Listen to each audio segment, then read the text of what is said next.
Les réponses sans tabou, l'émission qui ouvre le débat sur l'avenir de la communauté juive, présentée par Rafi Marciano sur Judaïque FM. Bonjour chers auditeurs, bonjour cher Jean-François Bensaël qui est notre invité d'aujourd'hui. Je vous présente dans un instant. Ça n'est pas Rafi Marciano cette fois-ci qui va vous interroger, cher Jean-François, c'est Alexis Lacroix. Je le remplace et donc pas de méprise. Rafi n'a pas transformé sa voix en la voix d'Alexis Lacroix. Donc Jean-François Bensaël, vous êtes co-président d'un nouveau mouvement que vous avez fondé à la rentrée de septembre, juste après Rosh Hashanah Kippour, qui s'appelle Judaïsme en mouvement. Nous y reviendrons dans un instant, Jean-François Bensaël. Vous êtes aussi là pour évoquer un livre important que vous avez publié cet automne, Affronter le monde nouveau, sous-titré Épître à Paul et à nos contemporains. C'est à la fois de la philosophie, de la réflexion sur notre temps et bien sûr, comme vous savez le faire dans vos précédents ouvrages, de la théologie mise à la portée de ceux qui veulent comprendre les vraies racines au fond de l'humanisme biblique. On y reviendra bien sûr au cours de cette discussion. Notre actualité est évidemment très chargée. Je ne vais pas vous entraîner cette semaine sur le terrain social, c'est pas ça qui est prioritaire pour nous. En revanche, nous avons une actualité importante autour de la question de l'antisémitisme. Une hausse constante, notamment cette dernière année, des actes et des prises de parole antisémites.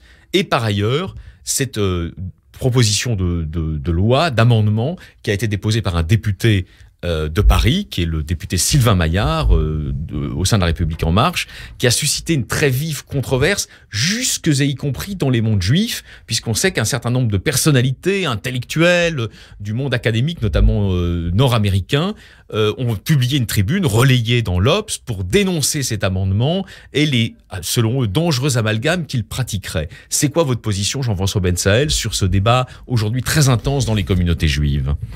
En fait, pour moi, les choses sont assez claires.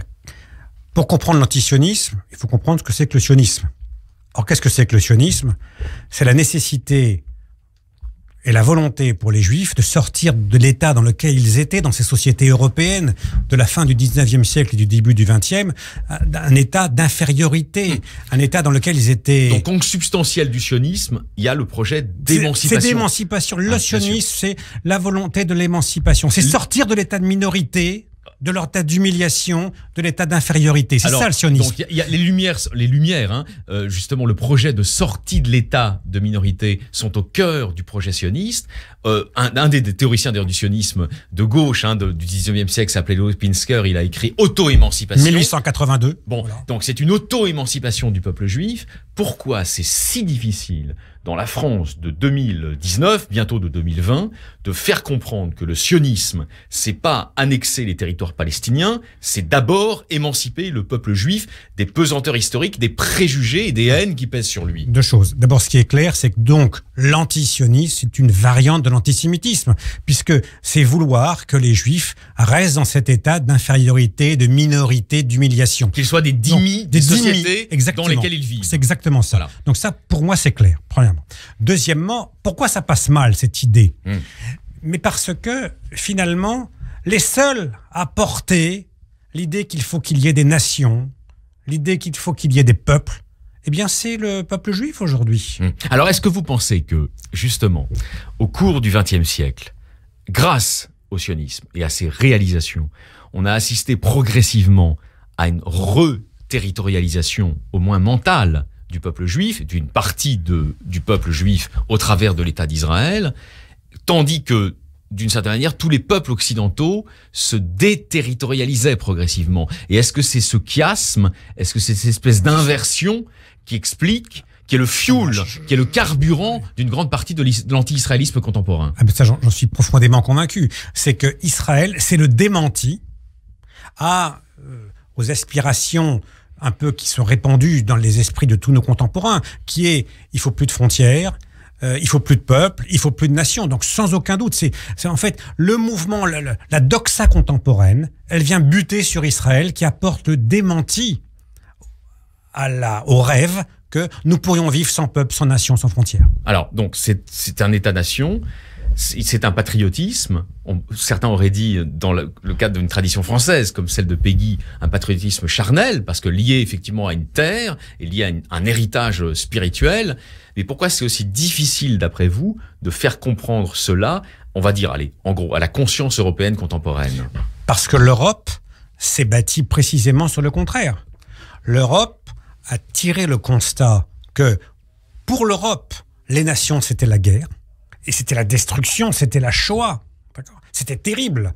Et donc l'Europe s'est construite sur l'idée que il faut plus de nations, ou en tout cas, il faut qu'elles se dissolvent dans un ensemble plus grand. Il faut plus de frontières, d'où la difficulté de penser les frontières extérieures de l'Europe même. Alors, ça aurait pu être évident. On aurait pu dire, bon, très bien, il n'y a pas de frontières intérieures, mais au moins, il y a des frontières extérieures. Non, le rêve européen, tel qu'il a été enfanté après-guerre, au fur et à mesure, c'est les nations, c'est le mal, les peuples sont là pour s'affronter, et les frontières s'opposent plutôt qu'elles ne rassemblent. Donc, c'est le mal. Alors ça, c'est donc la globalité du phénomène de l'anti-israélisme contemporain. Si on entre dans le détail plus de la société française et des traditions qui s'y affrontent, est-ce que vous êtes tenant de l'idée qu'il y a une forme de vieil antisémitisme français, celui qu'ont mis en musique les théoriciens de l'antisémitisme du 19e siècle, comme Drummond, mais aussi comme Charles Maurras, qui refait surface, ou est-ce que vous pensez qu'on assiste à un phénomène de synthèse, à un produit de synthèse absolument nouveau dans l'histoire dans la longue histoire de la plus longue haine, comme l'appelait Robert Wistrich? Alors oui, je crois qu'il y a quelque chose de nouveau, évidemment. C'est-à-dire que je ne pense pas que l'histoire se répète. Je pense qu'il existe encore, mais il n'est plus très vivace, le vieil antisémitisme catholique et d'extrême droite. Je dis pas qu'il n'existe plus, mais il est vraiment très très minoritaire. D'accord. Et l'Église a beaucoup travaillé là-dessus. Oui. D'accord. Ça c'est en partie effectivement grâce au travail de l'Église catholique. Donc non, je pense que évidemment, et je suis, pour moi, le concept d'islamo-gauchisme a une vraie signification. C'est-à-dire que le nouveau produit de synthèse, c'est celui-là, typiquement. Oui. Voilà. D'accord. Oui. Et donc celui-là, bien sûr. Pour celui-là, les Juifs et Israël, ça les empêche de dormir. Alors c'est qui, justement, aujourd'hui en France, d'après vous, Jean-François Bensaël, les islamo-gauchistes? Qui sont-ils?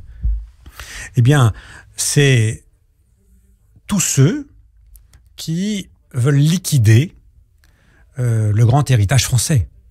Parce qu'en fait, ce qu'on dit d'Israël, mais Peggy dit pareil. Peggy dit pareil. Dans son portrait de Bernard Lazare, par exemple. Dans son sublime portrait de Bernard Lazare. Donc, il y a une vraie tradition française. Sauf que aujourd'hui, on veut passer par perte et profit cet héritage. C'est-à-dire, on ne veut plus se reconnaître dans une histoire. C'est ça le grand drame. C'est-à-dire, on veut en créer de toutes pièces une nouvelle.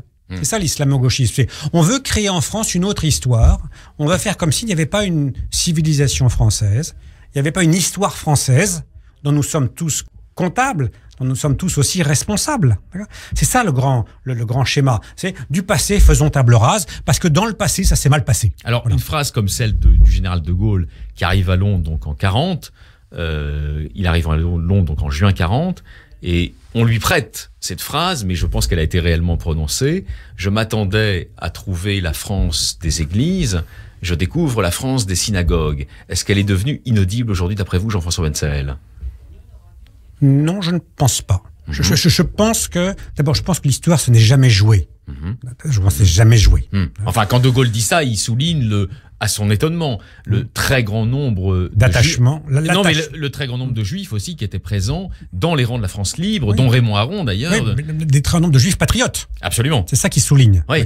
Attachés à une certaine idée de la France. Oui, mais enfin anti-nazi aussi. Heureusement. En pointe de à la pointe de l'antinazisme. Oui. Et donc c'est-à-dire des combattants. Ouais, des combattants de la liberté. Quand on nous raconte aujourd'hui, prenons Éric Zemmour sur CNews l'autre jour, quand on nous raconte aujourd'hui qu'au cœur de la France libre, il y avait d'abord des Maurassiens et des maréchalistes, c'est évidemment absolument faux. C'est une reconstruction idéologique de l'extrême droite contemporaine. En fait, ce qui me paraît vraisemblable, c'est que il y avait beaucoup de monde, en fait. Il y avait, en proportion, peu de monde, évidemment, mais autour du général, il y avait quand même beaucoup de monde. Il y avait, sans aucun doute, je crois que c'est un historien a démontré ça il y a peu de temps, Epstein. Oui, alors c'est vrai qu'il est souvent cité. Oui. Donc je pense que c'est vrai. Certains Dreyfusards, disons d'extrême gauche, comme ont fini effectivement comme pétainistes, et inversement, certains anti-Dreyfusards monarchistes, de vieilles souches, on va dire, maurassiennes, légitimistes, ont terminé dans la résistance. Tout ça est vrai. Par anti-germanisme. Absolument. Voilà. Absolument. Bon. Mais c'est vrai, Mais on peut pas dire il y avait que ceci ou cela, parce que la phrase de Gaulle, c'est il y avait les synagogues, il y avait les francs-maçons, il y avait les protestants, et ainsi de suite. Il y avait tous ceux qui étaient attachés à une certaine idée de la liberté française. Et c'est quoi justement la liberté française, d'après vous? Cet héritage merveilleux, qu'est-ce qu'on peut en faire aujourd'hui? Quel est le sens quelle est l'acception qu'on peut donner aujourd'hui à ce terme que vous voulez d'employer, de liberté française? Le grand talent de la France, c'est d'arriver à faire coexister sur son territoire toute une série de populations qui sont sans doute différentes par leur histoire, par leur génétique, mais qui peuvent se retrouver dans la grande histoire française qui est une histoire de l'émancipation. C'est ça, d'accord. Et c'est pour ça, comme le disait le général de Gaulle, il y a un pacte entre la France et la liberté des peuples. Je pense que c'est toujours vrai. Et donc, c'est ça le grand talent français. Mais elle ne le fait pas en le faisant table rase, mais en s'inscrivant dans une histoire, en méditant l'histoire française. Alors, vous n'êtes pas venu pour faire du commentaire politique, parce que c'est pas l'objet, en plus de votre nouveau livre, c'est pas l'objet des activités communautaires si intéressantes et précieuses que vous menez, à la tête de l'ULIF Copernic, mais aussi désormais du judaïsme en mouvement. Mais quand même, on a 2 minutes encore avant la pause de publicité, Jean-François Bensaël. Qu'est-ce que vous pensez de la manière dont le président de la République actuel fait référence à cette singularité française dans ses nombreuses prises d'opposition depuis maintenant 2 ans, hein, on peut dire depuis en gros l'interview du Point qui a marqué un virage quand il a commencé d'évoquer l'héroïsme républicain. Vous faites référence à quoi, au lien avec les Juifs ou... Ouais, est-ce que Macron est conscient de ça, de cette exceptionnalité française? Je crois que oui. Très honnêtement, je crois que oui, sinon il ne le répéterait pas en permanence. Parce que ça lui rapporte. D'accord? Donc oui, je pense qu'il est conscient qu'il y a un lien historique entre les Français juifs, les Juifs en France, et la France. Je crois qu'il est conscient de ça, très sincèrement. Il est conscient d'autre chose. D'accord. Mais je pense qu'il est conscient de ce lien historique. Oui. Alors, c'est pas nouveau, mais en même temps, c'est assez nouveau dans la vie politique française. Jusqu'à Manuel Valls, oui. Personne ne disait, au sommet de l'État français, personne ne disait « la France sans les Juifs n'est plus la France ». Aujourd'hui, effectivement, les principaux responsables de l'État, et notamment aujourd'hui le premier magistrat de France, le disent. Est-ce que c'est parce qu'ils sentent qu'il y a une nécessité absolue de le rappeler face au néo-antisémitisme et à l'islamo-gauchisme, d'après vous? Sans aucun doute, oui. Ça compte énormément. Énormément. Voilà. Il y a une deuxième raison, je crois, c'est que pendant des années, nous avons vécu avec l'idée que la République étant une et indivisible, on ne pouvait pas mentionner des groupes humains particuliers. On ne pouvait pas les segmenter, les autonomiser. Or, on sait très bien qu'aujourd'hui, la République n'est plus aussi une et indivisible qu'elle a été. Et on sait très bien que c'était une fiction aussi. Et donc, aujourd'hui, on peut s'autoriser à nommer des groupes humains en particulier, sans les stigmatiser, mais pour en reconnaître les bienfaits ou, dans un certain nombre de cas, les plus mauvaises contributions à l'histoire de France. Et la contribution juive à l'histoire de France est une contribution déterminante. Elle n'est pas la seule, bien sûr, mais elle est déterminante. Depuis Rachid. Jean-François Bensaël, on se retrouve juste après une page en couleur, comme dit le président Marciano.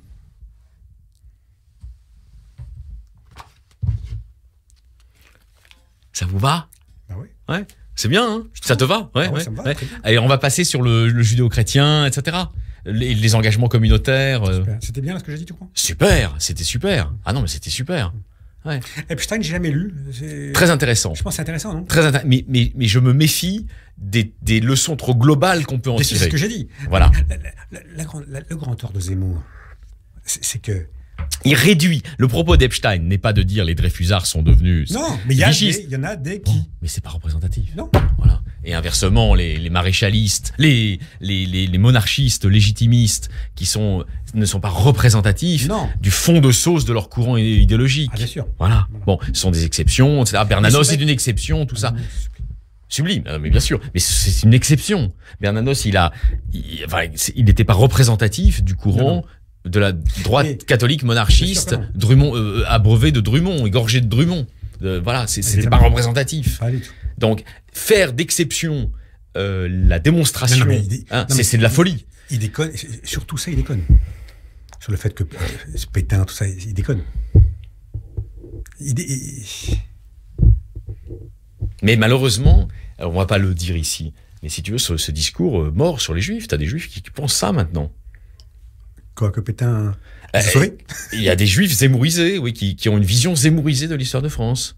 C'est très étonnant, hein. Ah oui, en plus grand nombre qu'on ne le pense. Hein. Tu rends compte. Mais oui, mais ils viennent pas à l'ULIF. Ah non, ils sont pas chez nous. Ouais, ils viennent pas à l'ULIF. Ouais. On y va ? Les réponses sans tabou continuent. Au micro, Alexis Lacroix. Et pour une fois, pas Rafi Marciano. Je tiens à le préciser à tous nos auditeurs. Notre invité, c'est Jean-François Bensaël pour affronter le monde nouveau, Épitrapole et à nos contemporains aux éditions Odile Jacob, dont nous parlons depuis tout à l'heure. Alors, je le rappelais, naturellement, Jean-François Bensaël, entre autres, vous êtes président de l'ULIF Copernic et aujourd'hui co-président d'un nouveau mouvement qui s'appelle le judaïsme en mouvement. Est-ce qu'au fond, dire le judaïsme en mouvement, c'est pas montrer contre tout un discours hegelien, un inconscient hegelien, que le judaïsme n'est pas fossile, mais qui continue d'ensemencer nos sociétés. Exactement. En fait, le judaïsme, c'est le grand incompris de nos sociétés modernes. C'est ça qui m'a beaucoup de modernes, au fond, quand ils sont pas juifs, quand ils connaissent rien au judaïsme, c'est-à-dire quand même beaucoup de gens, malheureusement, pensent que le judaïsme, c'est une religion fossilisée, dans ses rituels, Absolument. Voilà, intemporelle, atemporelle, comme disait Franz Rosenzweig, et que finalement, il ne participe pas de l'histoire de l'Europe et de l'histoire du monde. Et donc, vous voulez montrer avec ce mouvement, cofondé donc avec Gad Weil, qu'au contraire, non, s'il y a vraiment quelque chose qui participe de l'écriture de l'histoire contemporaine, c'est l'esprit du judaïsme. Ah, moi, je suis convaincu. C'est-à-dire que plus je médite et je travaille la question juive, plus je suis admiratif de la façon dont les Juifs, et on peut dire aussi le judaïsme, vu comme une civilisation, a contribué à l'histoire contemporaine. Et à la façon dont il s'est en permanence réinventé. C'est ça qui est fascinant. C'est-à-dire que, contrairement à ce qu'un certain discours juif veut faire croire aussi, que ça aussi fait partie du judaïsme. Dans le judaïsme, il y a fondamentalement eu toujours deux voies sans synthèse. La voie pour faire simple, simplifier, la voie de Shammai, qui est l'entre-soi, et un peu la fermeture, la clôture, la rigueur, un peu l'intransigeance aussi. Et de l'autre côté, la voie de Hillel, qui est, ça t'intéresse le judaïsme? Ben, viens, rentre et étudie, puis tu verras. D'accord? Eh bien, et cette dialectique, car c'est une dialectique, puisqu'il n'y a pas de synthèse, on n'a pas cherché à rapprocher les points de vue, mais à faire en sorte que ces deux points de vue s'entrechoquent. Cette dialectique, elle a toujours créé le mouvement dans le judaïsme. Alors, vous savez bien que sur les campus américains, et c'est pas que des ultra-gauchistes qui le disent, il y a des thèses d'historiens, de philosophes, qui sont aujourd'hui très en cours. Je pense notamment à Enzo Traverso, par exemple, qui nous explique en gros que l'histoire du judaïsme au XXe siècle, dans la deuxième partie du XXe siècle, c'est la revanche définitive des juifs Shammai sur les juifs Hillel. Qu'est-ce que vous répondez à ces gens-là? C'est aujourd'hui des thèses très répandues, très à la mode. Très à la mode, et même dans le monde juif, qui consiste à dire, vous voyez bien, avec la politique d'implantation, etc., le retour vers des partis nationaux religieux, au fond, Shammai l'a définitivement emporté dans le monde juif, et l'universel juif est oublié. Qu'est-ce que vous répondez à ça? Moi, je me méfie du définitif en histoire. Ça, je pense que penser ainsi, c'est s'exposer à être dans l'erreur quelques mois ou quelques années après. Deux, ces gens, ils voient qu'une partie du verre, en quelque sorte. Deux, je pense que c'est vrai. En fait, c'est Foucault qui nous apprend ça.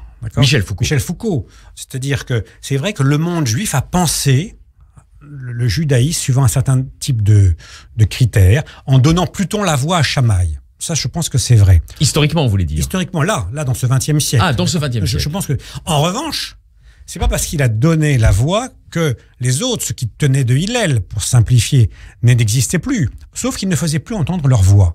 Et nous, ce qu'on veut faire avec Judaïsme en mouvement, c'est faire entendre cette voix-là, refaire entendre cette voix de Hillel, les voix de l'accueil, de l'ouverture, de être soi, mais bénéficier de l'apport des autres. Alors, on va mettre des noms. De l'adaptation. On va mettre des noms, parce qu'après tout, le journalisme, c'est aussi nommer les choses, parfois brutalement.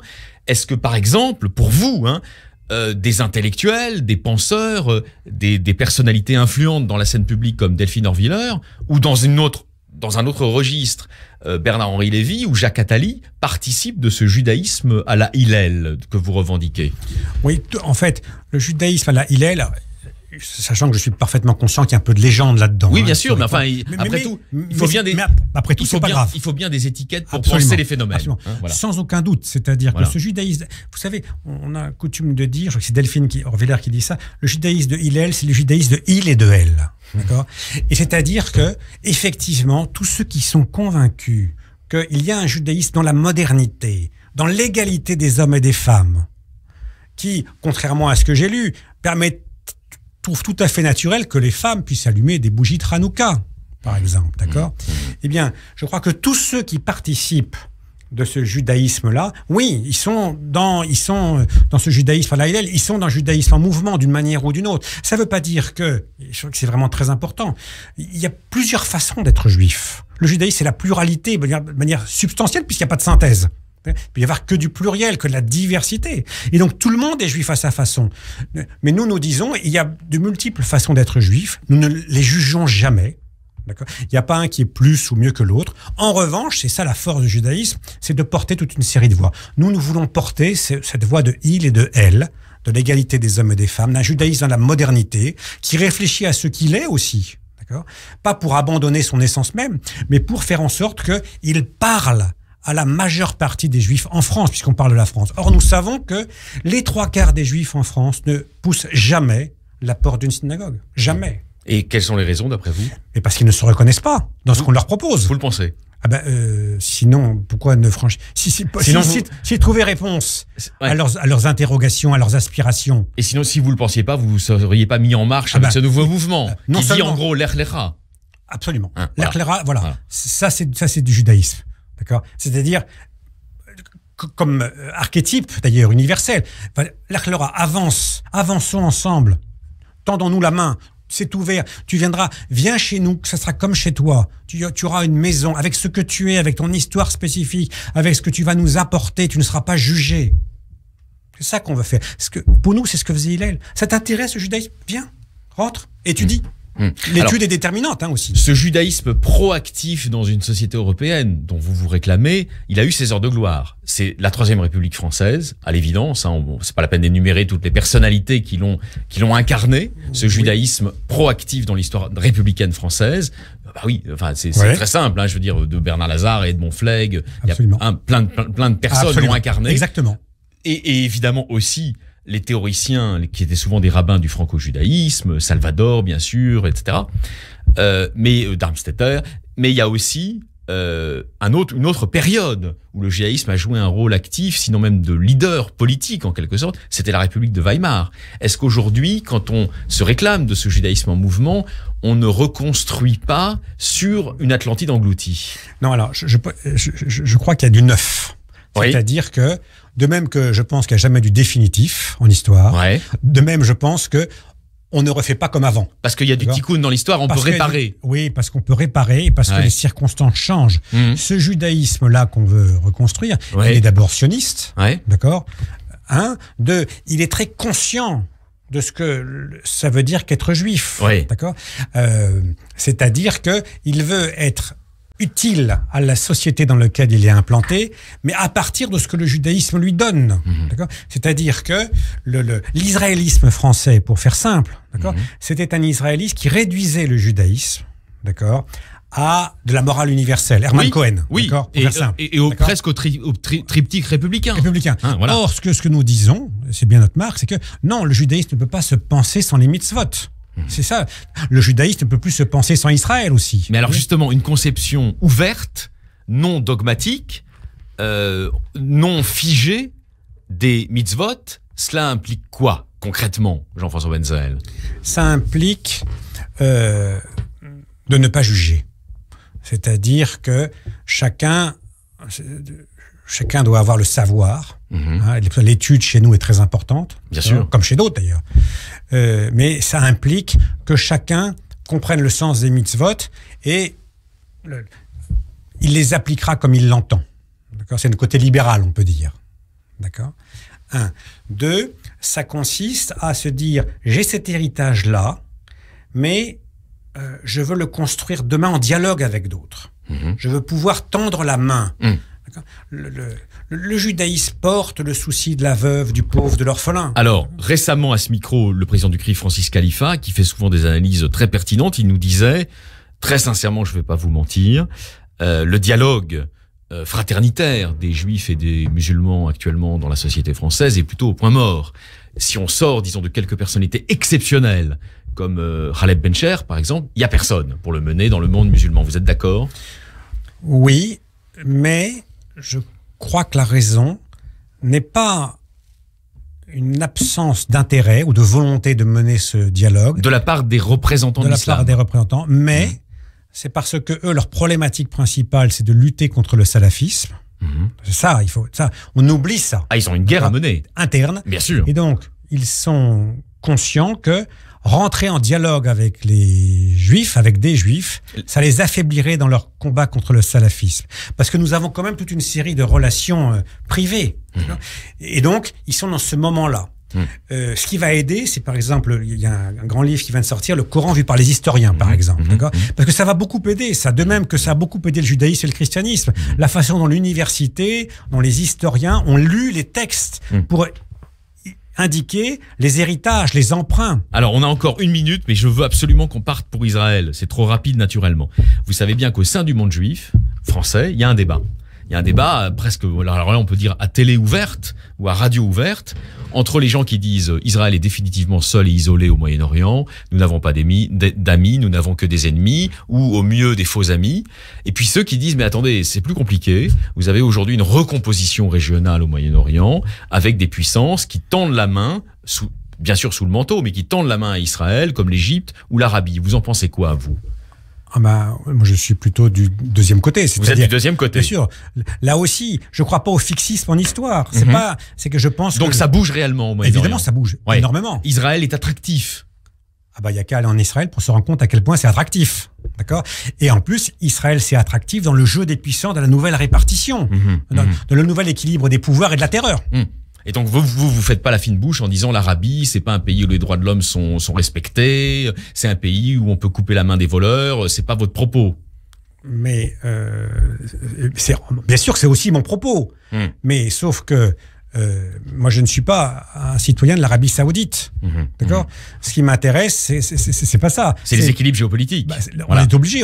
Ne donnons pas des leçons de morale au monde entier. Merci infiniment, Jean-François Bensaël. Affronter le monde nouveau, épître à Paul et à nos contemporains. Alors, il y a beaucoup d'idées que nous retrouvons dans votre livre, que vous venez d'exprimer à notre radio. Vous reviendrez de toute façon à Judaïque FM, vous êtes chez vous. Et je rappelle, donc, le judaïsme en mouvement, c'est votre nouveau bébé institutionnel. À plusieurs avec Gadvey, oui. Voilà, mais vous allez revenir, oui, bien sûr, à plusieurs. Un bébé, ça se fait jamais tout seul. Exactement. Et vous allez revenir, de toute façon, en parler à Judaïque FM. Très bon dimanche à vous. Merci beaucoup, bon dimanche. Au revoir, Jean-François. Au revoir. Les réponses sans tabou, l'émission qui ouvre le débat sur l'avenir de la communauté juive, présentée par Rafi Marciano sur Judaïque FM.